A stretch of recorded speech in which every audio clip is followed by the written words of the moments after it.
کہ مسیح خداوند نے جسم ضرور اختیار کیا،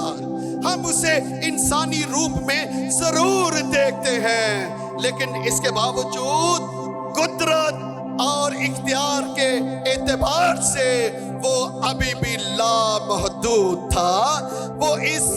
دھرتی پہ چلتا پھرتا زندہ خدا کا ظہور اور زندہ خدا کا مظہر تھا۔ ہم دیکھتے ہیں کہ اپنے وعدوں کے تناظر میں مسیح خداوند کے سارے معجزات اس بات پر مہر ثبت کرتے ہیں کہ خداوند یسوع مسیح کے معجزات قانون فطرت سے ماورا ہمیں نظر آتے ہیں۔ مسیح خداوند اپنے جسم میں مقید ضرور تھا، لیکن اس کے باوجود وہ فطری عوامل پر مکمل طور پہ اختیار رکھتا ہے، اور خداوند یسوع مسیح کے معجزات، خداوند یسوع مسیح کی تعلیمات اور مسیح خداوند کا فطری عوامل پر اختیار جو ہے وہ اس بات پر مہر ثبت کرتے ہیں کہ جو باتیں خداوند یسوع مسیح کے حق میں کی گئی تھی، جو دعوے مسیح کے بارے میں کیے گئے تھے، وہ اس بات کو ظاہر کرتے ہیں کہ خداوند یسوع مسیح کی صورت میں زندہ خدا اس دھرتی پہ چلتا پھرتا تھا۔ جب مسیح بولتا تھا تو لوگ زندہ خدا کی آواز سنتے تھے، جب لوگ مسیح کو چھوتے تھے تو وہ زندہ خدا کو چھوتے تھے، جب مسیح قدرت کا اظہار کرتا تھا تو وہ زندہ خدا کی قدرت کا مظہر ہوتا تھا۔ لہذا خداوند یسوع مسیح جو ہے اس کی فضیلت اس بات میں تھی کہ وہ آسمان پر ہو یا زمین پر انسانی روپ میں وہ خدا تھا، اور خدا جسم کے اعتبار سے بھی اس دنیا کے سامنے چلتا پھرتا اور تعلیم دیتا رہا۔ میں کہنا یہ چاہتا ہوں کہ لوگوں کے کہنے سے کوئی خدا یا الہی ہستی نہیں بنتا، لوگوں کے دعووں سے نہ تو کوئی خدا بن سکتا ہے اور نہ ہی اس جیسا مرتبہ رکھ سکتا ہے۔ خدا الہی صفات کا نام ہے، خدا خالق ہونے کا نام ہے، خدا نجات دہندہ ہونے کا نام ہے، اور یہ ساری صفات میرے اور آپ کے خداوند یسوع مسیح میں پائی جاتی تھی۔ اس کا دعویٰ فرعون کی طرح نہیں تھا، اس کے دعوے اسکندر اعظم کی طرح سے نہیں تھا، یا مسیح کے کانوں میں کسی ربی یا شرع کے عالم نے یہ نہیں کہا کہ تو مجسم خدا ہے، تو مجسم دیوتا ہے، بلکہ زندہ خدا اور اس کے انبیاء نے دنیا پر یہ ظاہر کیا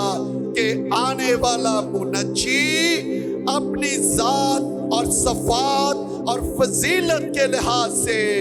مالوت مقدس خدا کا بیٹا کہلائے گا۔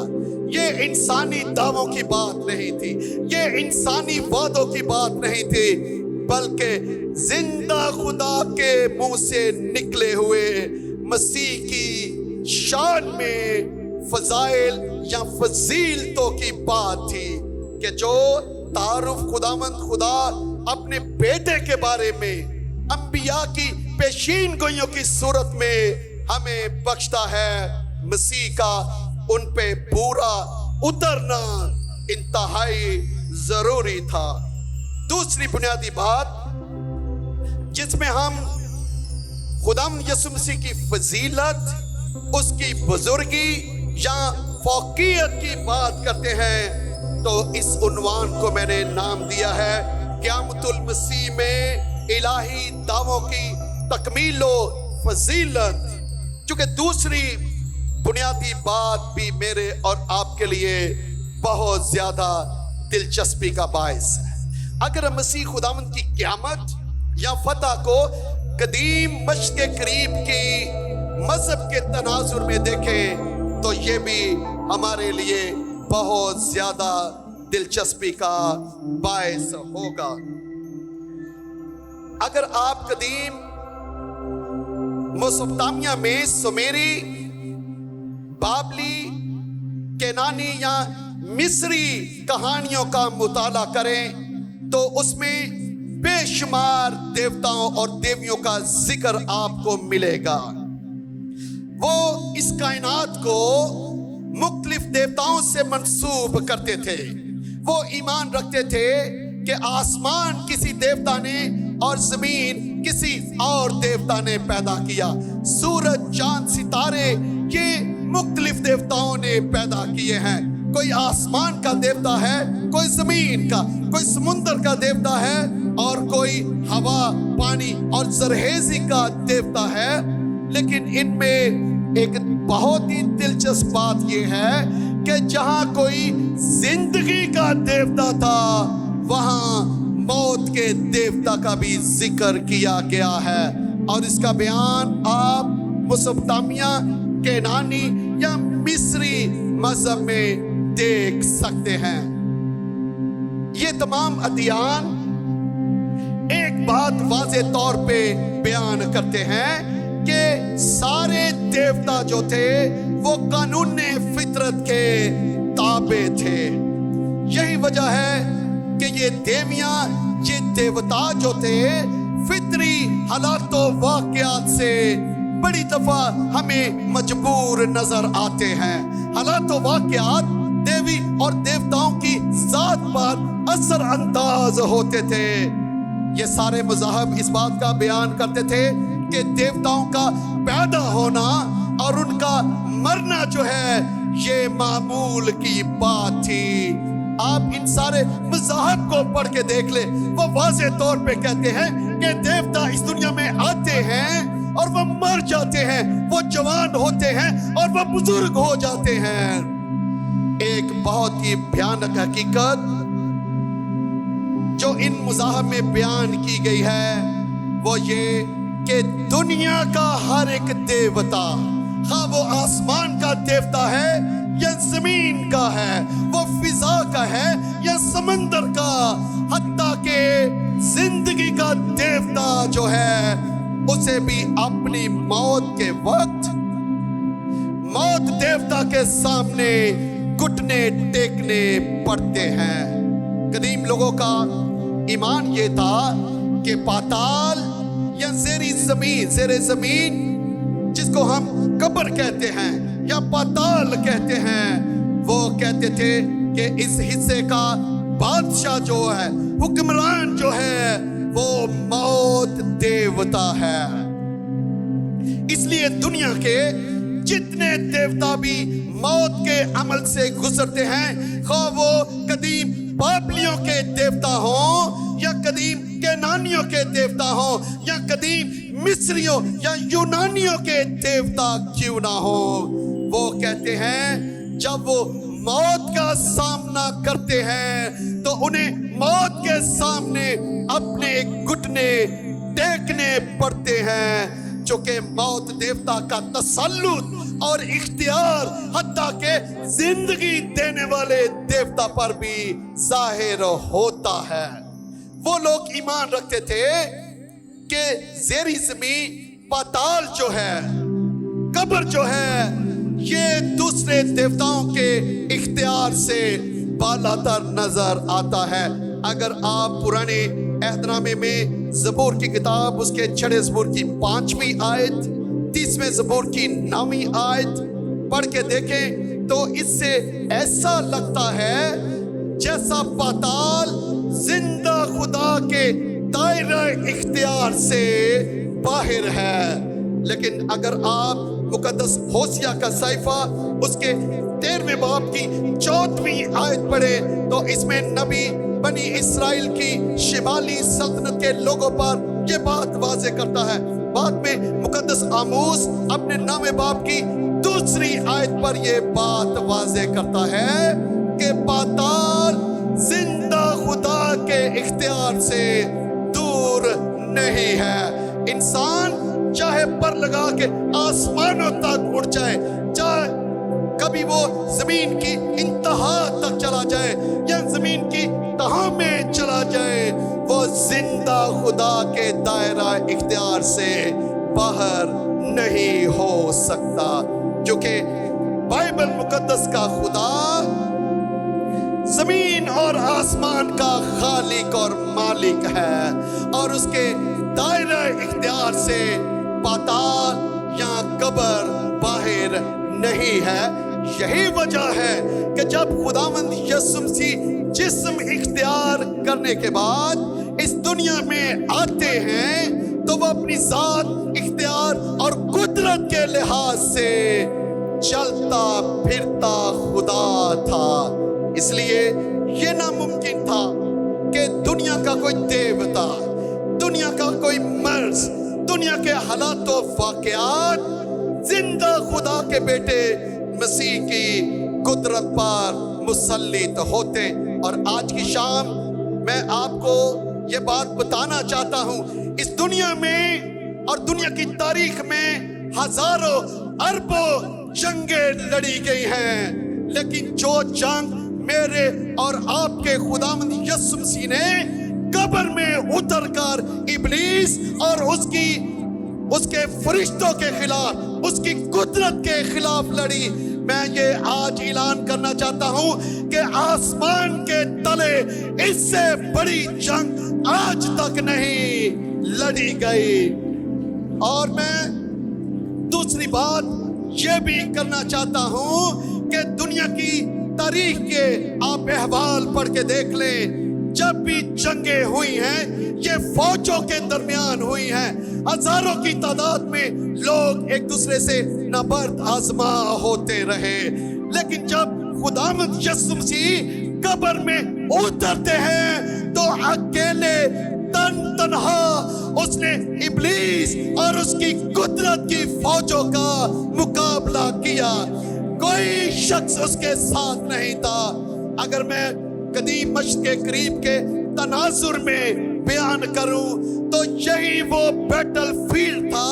جہاں پہ دنیا کے انبیاء، دنیا کے زیرک حکمران ناکام ہوئے ہیں۔ دنیا کے بڑے بڑے بادشاہوں نے بڑی بڑی جنگیں تو جیتی، لیکن جب انہوں نے موت دیوتا کا سامنا کیا تو ان کے گھٹنے اس دیوتا کے سامنے جھک گئے اور وہ مٹی کے سینے میں ہمیشہ کے لیے دفن ہو گئے۔ لیکن جب خداوند یسوع مسیح میرے اور آپ کے لیے مصلوب ہونے کے بعد قبر میں اترتے ہیں تو قبر میں محض آپ یہ نہ سمجھ لے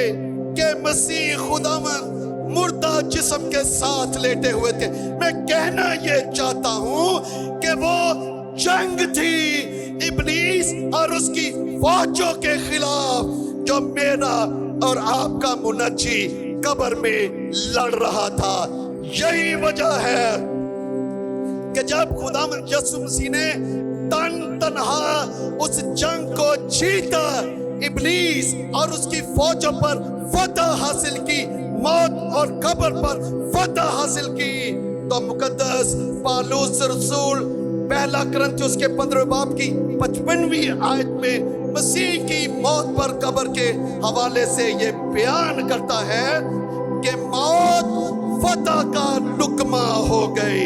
اے موت تیری فتح کہاں رہی؟ اے موت تیرا ڈنگ کہاں رہا؟ آج کی شام مسیح کی فضیلت کے حوالے سے میں یہ بھی بہت بڑا دعویٰ کر رہا ہوں کہ اس قبر میں سے مسیح خود نہیں بلکہ اس میں سے اس نے مجھے اور آپ کو بھی زندہ نکالا، جو کہ کلام مقدس میں لکھا ہوا ہے کہ ہم سب موت کے غلام تھے، ہم موت کی وادی میں سے، ہم تاریکی میں تھے، لیکن زندہ خدا کے بیٹے مسیح نے ہمیں موت کی وادی سے زندگی اور تاریکی سے روشنی میں لے کر آیا۔ مسیح خداوند نے تنہا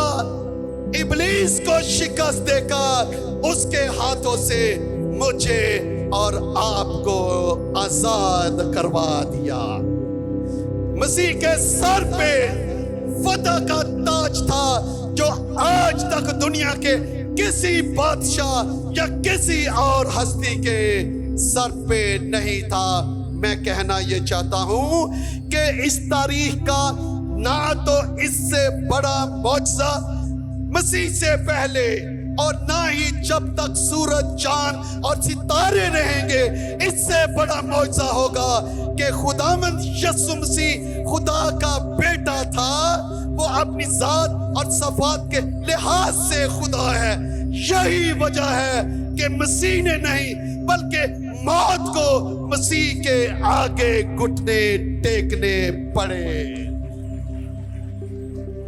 یہ ہے مسیح کی فضیلت، یہ ہے مسیح کی شان۔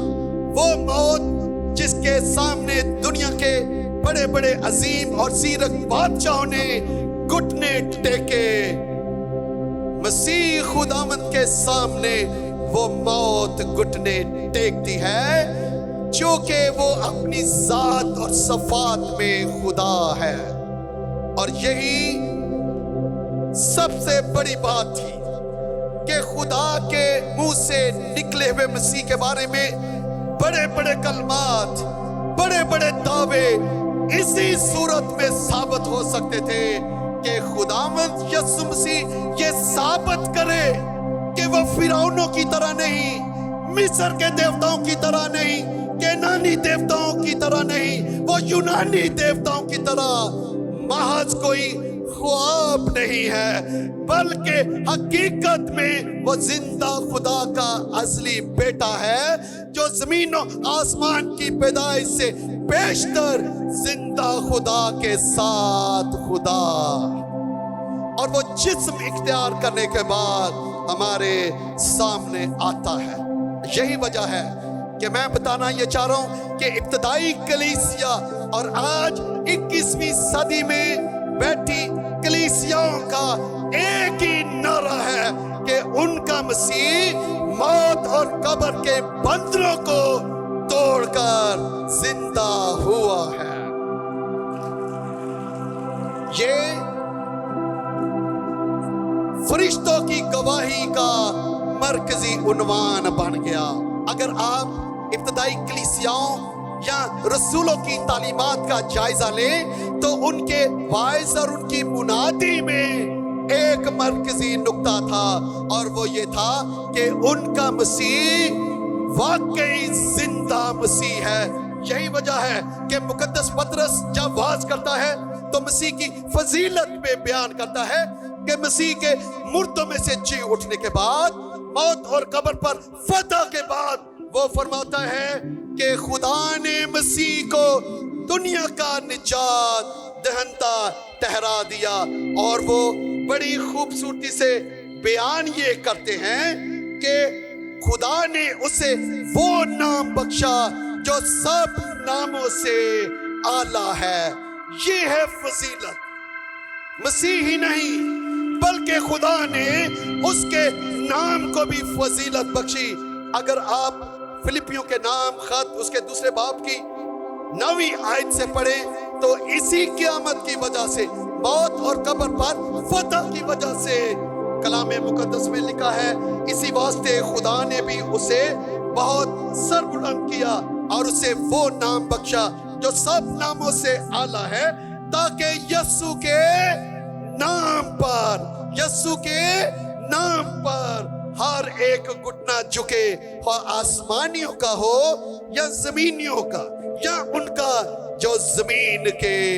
نیچے ہے۔ یہ ہے فضیلت۔ اور مقدس پطرس کہتا ہے کہ آسمان کے تلے انسانوں کو کوئی دوسرا نام نہیں بخشا گیا جس کے وسیلے سے نجات ممکن ہے۔ انسان آج بھی اور اس کنونشن میں ہم بیماروں کے لیے دعا کرتے ہیں، لوگوں کی مشکلات کے لیے دعا کرتے ہیں، اور آج خداوند یسوع مسیح جسمانی صورت میں ہمارے درمیان نہیں، لیکن آج بھی مسیح کی ذات میں جو قدرت اور اختیار ہے اس کے نام کے وسیلے سے ظاہر ہوتا ہے۔